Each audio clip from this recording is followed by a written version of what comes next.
Halo sobat pajak sekalian, Assalamualaikum warahmatullahi wabarakatuh. Jumpa lagi dengan saya, Danang, di channel Dokter Pajak. Pada video kali ini kita akan membahas tentang apa itu SP2DK dan bagaimana kita merespon atau menjawab dari surat SP2DK itu. Perlu diketahui bahwa belakangan ini KPP ataupun DJP lebih intens untuk menerbitkan surat SP2DK dibandingkan dengan menerbitkan surat SP2 atau pemeriksaan pajak.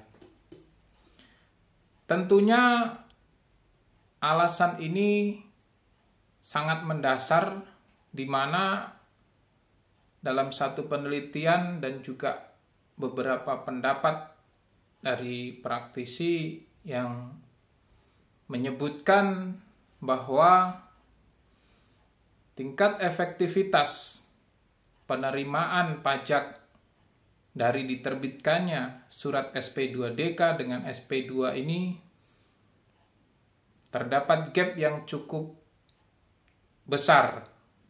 Artinya bahwa SP2DK ini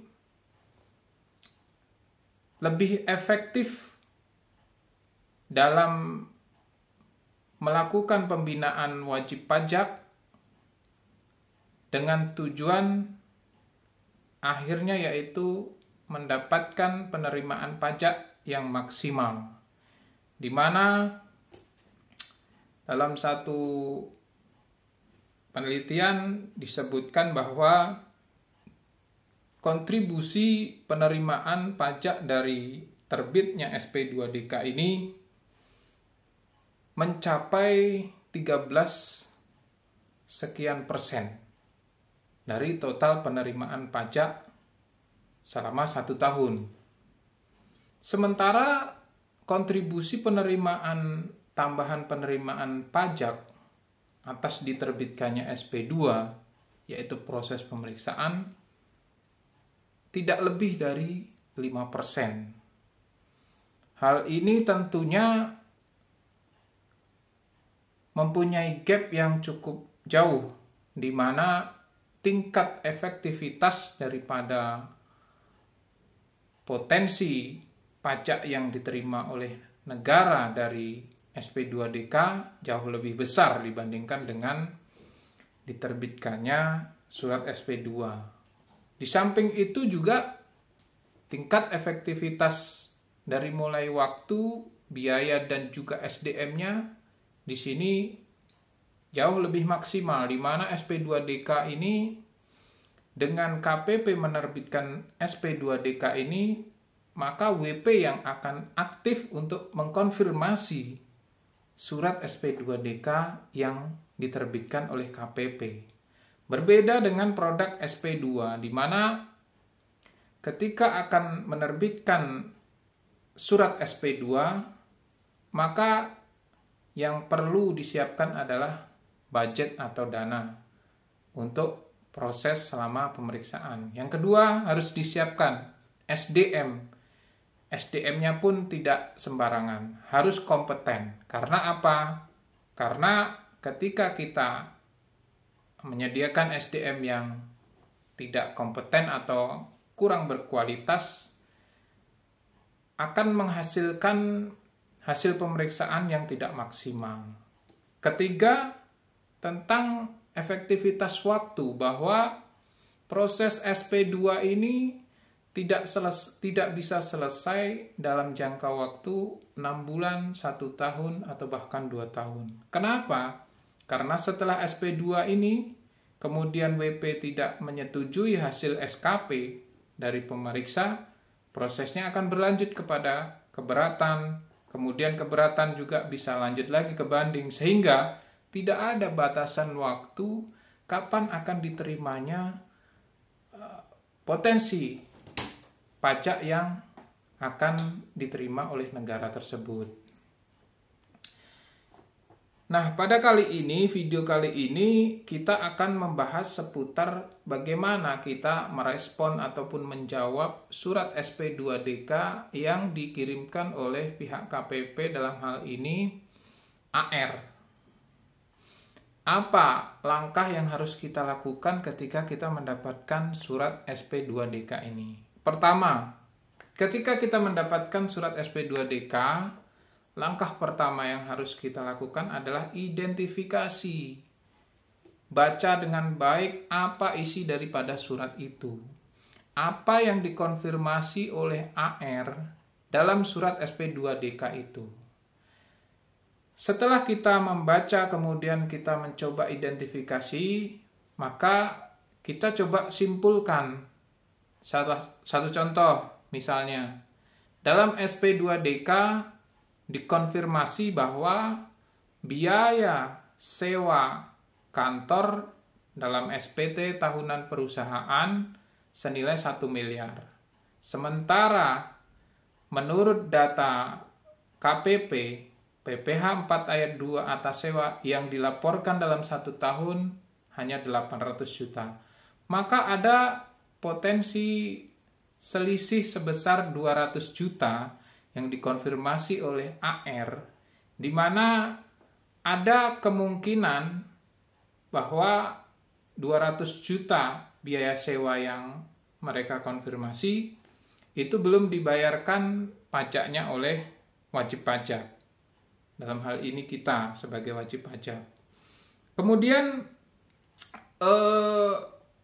setelah kita membaca, kemudian juga kita melihat bagaimana isi dan juga apa yang dikonfirmasi oleh AR, langkah berikutnya yaitu kita coba verifikasi dari apa yang diminta oleh AR ataupun KPP ini.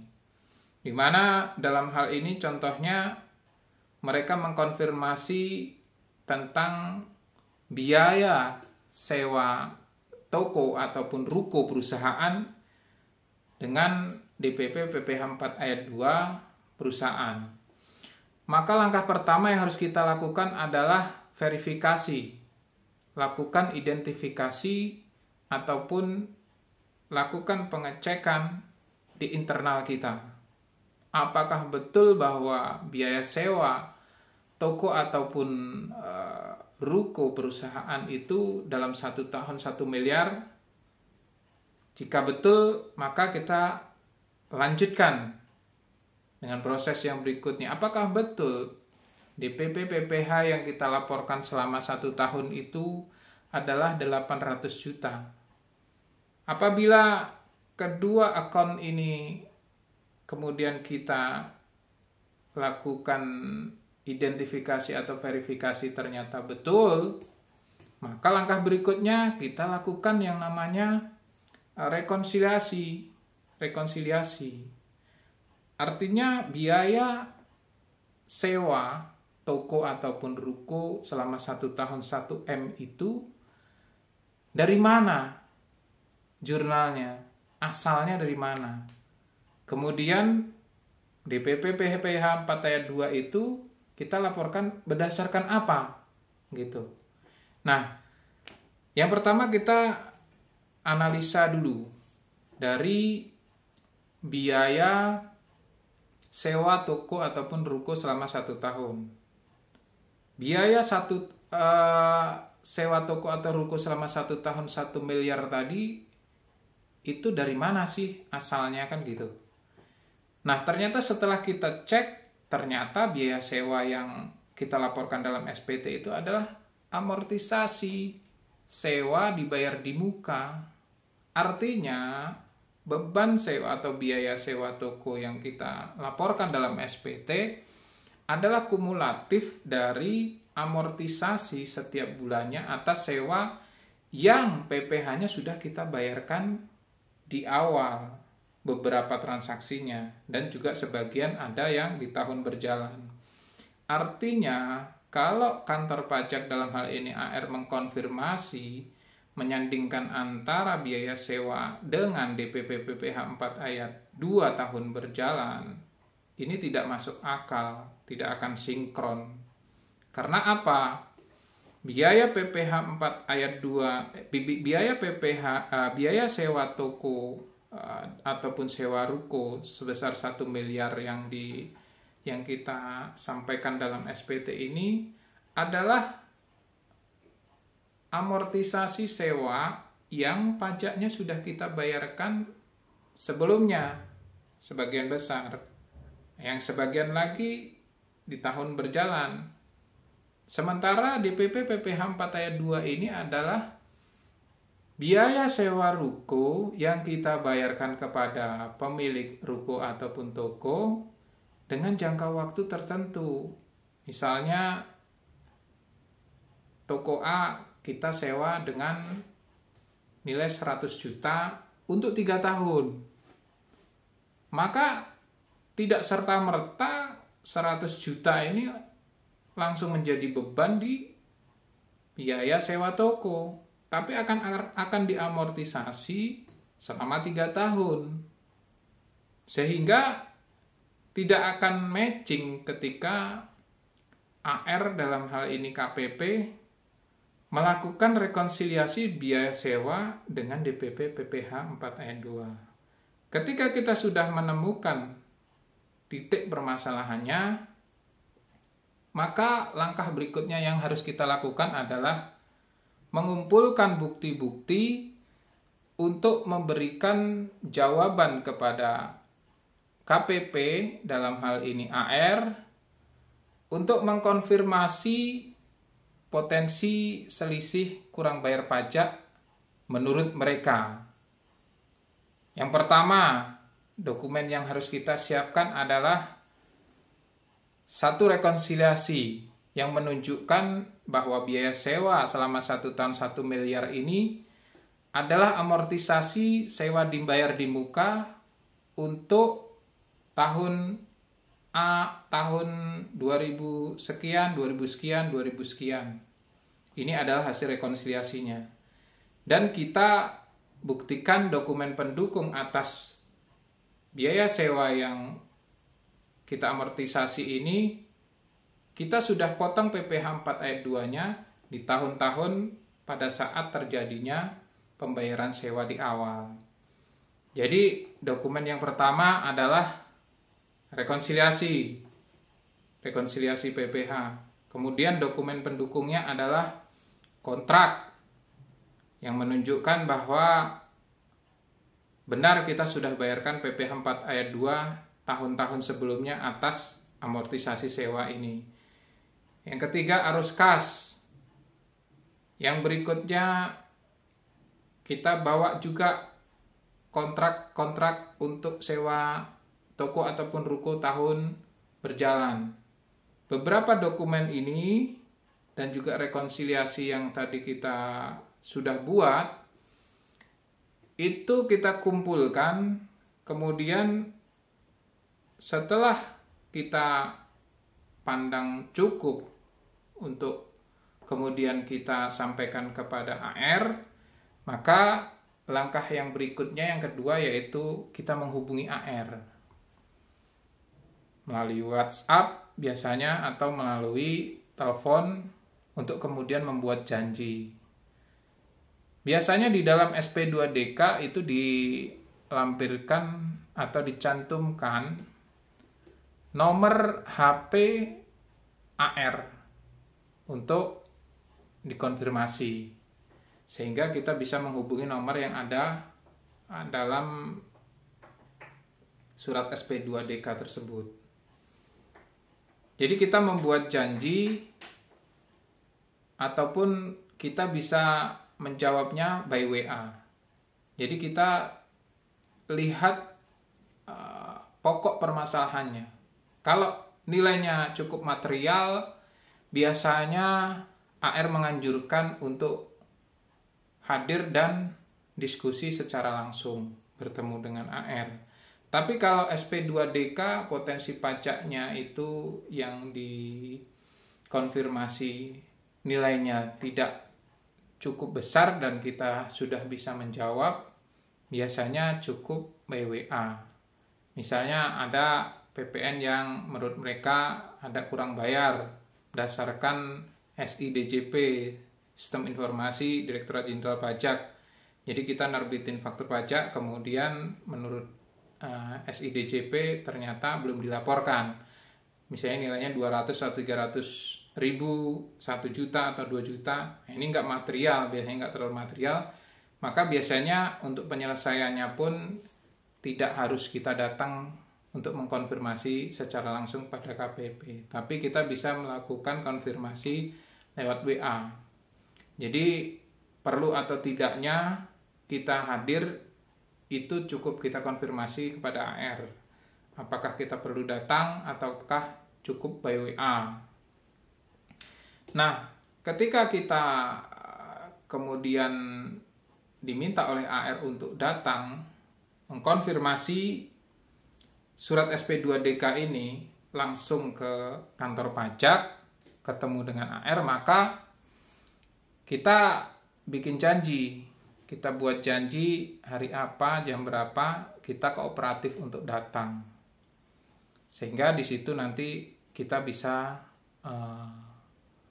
bertemu dan mengkomunikasikan apa jawaban yang akan kita sampaikan. Perlu juga kita ketahui bahwa sebisa mungkin ketika kita mendapatkan surat dari kantor pajak apapun itu, umumnya misalnya SP2DK ini, sebisa mungkin kita segera atau secepatnya untuk merespon. Karena apa?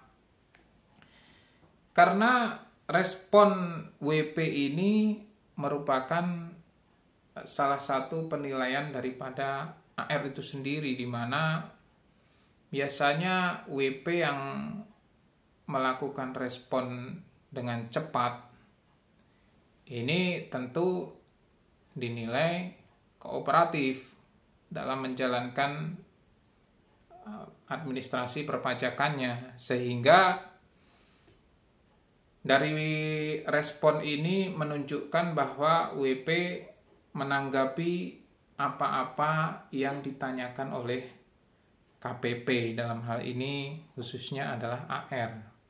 Kenapa hal ini saya sarankan penting? Karena ketika SP2DK yang dikirimkan oleh KPP kemudian tidak kita respon, maka bisa jadi AR ini akan mengirim kembali SP2DK yang kedua, dan ketika kita tidak meresponnya lagi, maka tidak menutup kemungkinan KPP dalam hal ini AR akan mengajukan kepada bagian fungsional, dalam hal ini pemeriksa, untuk dilakukan pemeriksaan. Sehingga ketika SP2DK kita sudah tidak merespon, ada potensi kita untuk dilakukan pemeriksaan pajak. Kenapa kemudian ini saya anggap penting? Karena ketika kita sudah dilakukan pemeriksaan, effortnya sangat luar biasa. Apalagi kalau sampai terbit SP2DK dengan pemeriksaan lapangan all taxes. Semua objek pajak akan diperiksa. Ini akan merepotkan kita yang pastinya. Sehingga saya melihat penting kita untuk respon cepat terhadap surat-surat yang dikonfirmasi oleh KPP kepada kita, dalam hal ini wajib pajak. Kemudian apa bedanya SP2DK dengan SP2? Nah, dalam video selanjutnya saya akan coba membahas apa perbedaan SP2DK dan SP2, dan apa sih produk hukum dari kedua surat ini, SP2 dan SP2DK. Maka dari itu, jangan sampai ketinggalan informasi tentang seputar perpajakan. Dan bagi yang suka dengan channel ini dan merasa manfaat video ini, maka jangan lupa like, komen, share, dan jangan lupa subscribe. Tetap tonton terus video-video kami yang selanjutnya. Terima kasih. Assalamualaikum warahmatullahi wabarakatuh.